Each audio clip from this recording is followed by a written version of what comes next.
บายดีสบายดี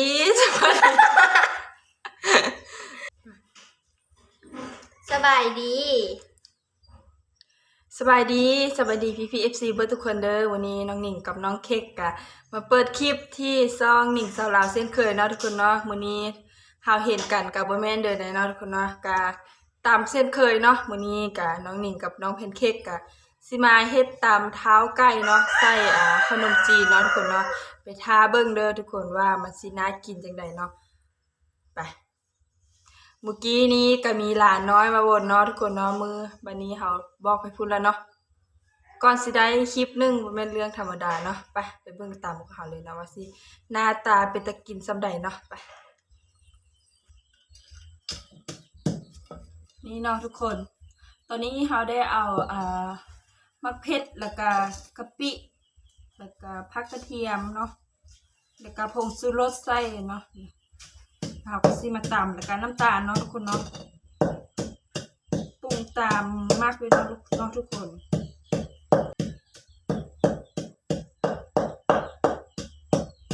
น้องเป็นเค้กกำลังไปเอามะนาวเนาะ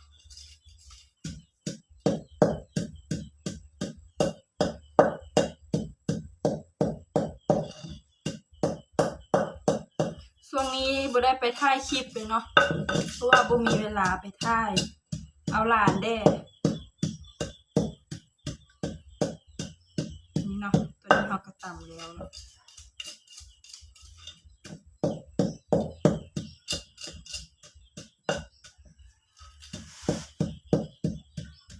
นี่เนาะทุกคนตอนนี้น้องหนิงก็ได้ตำเครื่องแล้วเนาะทุกคนโอเคเนาะท้าไปเบิ่งตอนที่น้องหนิงเฮ็ดตามแล้วก็ตอนเอาไปกินเลยเนาะไป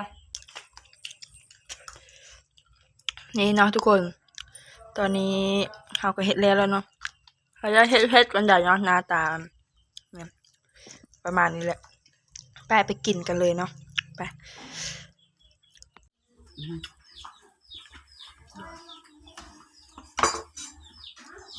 ทุกคนกินไก่มาเด้อทุกคนมากินน้ำกัน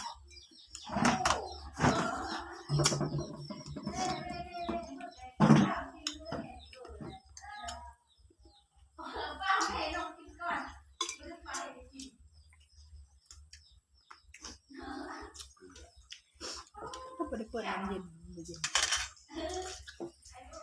ทุกคนบัวเห็นนะไอ้นิ่งเลยใช่อ่ะ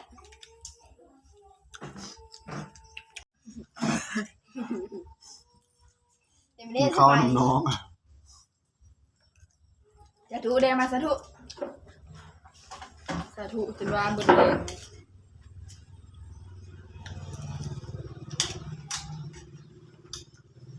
เนี่ยค่ะโอ้ละเนี่ย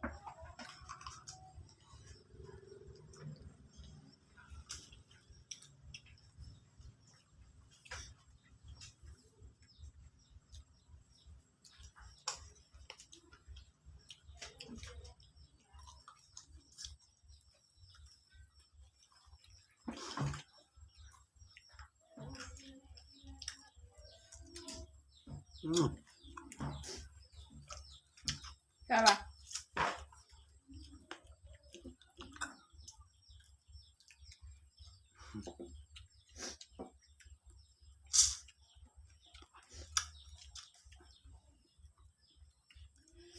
ให้ละ เผ็ดเนาะจับเด็ดอีกน้ำมึง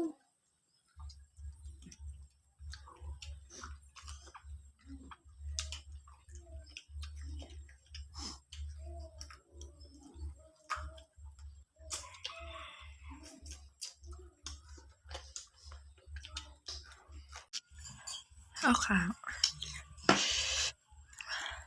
ทุกคนแพทเผ็ดแบบบ่มีรสชาติเนาะมักเผ็ดอันนี้นะแพททุกคนใช่ไหมครับแพทเป็นน้อยคือซีเมนต์มักเผ็ดอันนั้นฮะเนาะมักเผ็ดสีฟ้าหั่นน่ะหมดเปลือกเกลี้ยง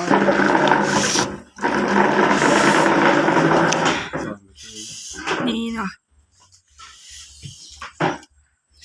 ขอเพื่อนมากินน้ำได้ไหมมา มาเด้อทุกคนมากินน้ำกัน น้องเค้กหาก็เริ่มเฮียนมา ยังบ่ได้เฮ็ดเวียกเหงื่อซ้ำบ่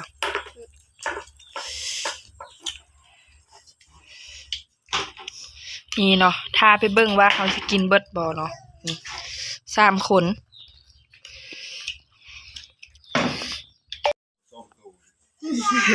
นี่เนาะตอนนี้น้องลี่ก็มา สบายดีทุกคน ซีมึงดูแซ่บบ่ พูดตาม ฉันเอง กงเนี่ยเบิ่งไป กินกับงู เอากงบ่ทันมาตัวนั้น ก็กินมันกับงูสี่มือพอเลย ได้ดีปล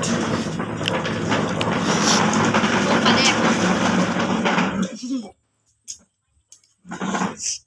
อันเปิดคลิปกับบีโอก็วนอยู่สะทุน้ำกลอยู่ 4-5 เทื่อจังได๋ไอ้รถไปเถอะ กินไก่นี่นะ นี่น้องลีก็มาเนาะนี่น้องลีเข้ามาเวียกน้อยนึงเนาะ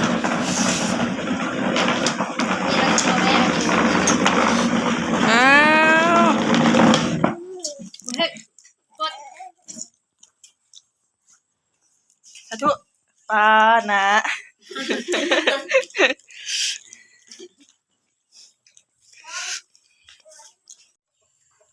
นี่เนาะทุกคนตอนนี้ก็กินแล้วเป็นที่เรียบร้อยแล้วเนาะก็มีน้องลี่มากินน้ำเนาะน้องลี่เข้ามาเวียกน้อยนึงเนาะทุกคนแล้วก็มาหาน้องนิ่งเนาะแล้วก็กินน้ำกันน้อยนึงเนาะมีน้อยก็กินน้อยเนาะทุกคนเนาะสำหรับคลิปนี้น้องนิ่งก็จะขอจบคลิปไว้เพียงเท่านี้เนาะทุกคนเพราะว่าน้องนิ่งมื้อนี้เป็นมื้อวันจันทร์เนาะมื้อนี้เป็นหวยลาวออกเนาะทุกคนมื้อนี้น้องนิ่งก็จะไปขายเลขได้เนาะโอเคเนาะทุกคนถ้าใครมาคลิปนี้ก็อย่าลืมกดไลค์กดแชร์กด Subscribe เพื่อเป็นกำลังใจให้น้องนิ่งเฮ็ดคลิปต่อๆไปเด้อ